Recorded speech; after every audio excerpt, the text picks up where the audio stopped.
Assalamualaikum warahmatullahi wabarakatuh. Salam Raya ke Bandung Rakan. Kitanya mendang dalam suasana Idul Fitri, Raya Idul Fitri, bulan Syawal, tiba jat uronyo luntuan santai sehat ataupun santai sejenak bersama rekan-rekan di sini di Aceh Utara. Oke, saat ini saya sedang berada di sebuah warung kopi di kampung saya bersama teman-teman. Mari kita saksikan satu tembang lagu dari sahabat kita.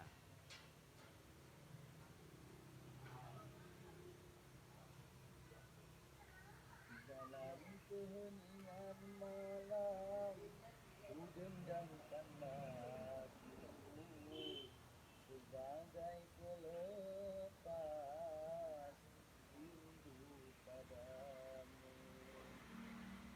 Menjelang malam pun tiba, ku kenang dirimu sebagai pelepas rindu padamu.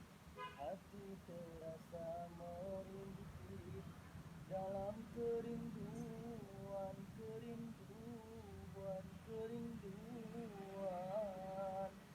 Akan ku kenang selalu saat perpisahan, dan masih aku rasakan kecupan bibirmu dengan derai air matamu. Oh, dan engkau bisikan kata-kata cinta.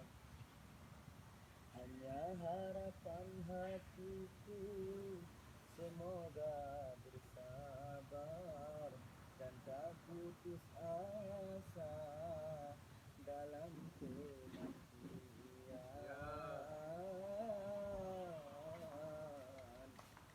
Rincung pucuk tampuk suasa, alam pusaka bawa urung jamu, putrang musuh masa Belanda cok merdeka gemak raju.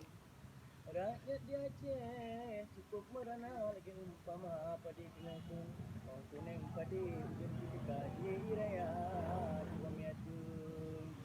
Mita rezeki lumpah payah urang kat rumah gedenya tamtum tajak ulau takut kebuya tajak alam berimba takut kelumung. Dan buka TV nonton acara tak berita hananirun. Mungkin naritnya kan haba jamun kang melincung tadi ke mata liba uranyo tak bojaro tak doa manum Aceh bersejahtera. Assalamualaikum warahmatullahi wabarakatuh. Terus, oke, terima kasih. Semoga Anda semua terhibur. Assalamualaikum warahmatullahi wabarakatuh.